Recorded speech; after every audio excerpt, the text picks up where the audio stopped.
نحن اللبنانيون لا نتسول من الجزائر. بهذه الكلمات يثير وزير الطاقة اللبناني وليد فياض جدلا جديدا حول صفقة الوقود الجزائري. فبعد إعلان الجزائر التدخل سريعا لحل أزمة كهرباء وتزويد لبنان بالوقود، ارتفعت الأصوات متسائلة عن طبيعة الصفقة، خصوصا أن الدولة عاجزة عن دفع مستحقاتها لصفقات وقود مع العراق تراكمت عبر السنوات الماضية.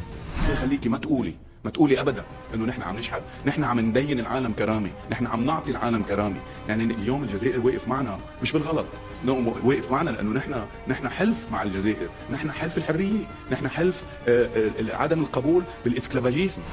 تأتي تصريحات الوزير بعد إعلان مؤسسة الكهرباء الحكومية في لبنان عن انقطاع التيار الكهربائي بشكل كامل على مستوى البلاد، بما في ذلك المرافق الحيوية كالمطار بسبب نفاذ إمداداتها من الوقود لتشغيل محطات الكهرباء. وكانت المؤسسة تعتمد في السنوات الأخيرة على الوقود من العراق ومصادر أخرى، لكن أدى ذلك لتراكم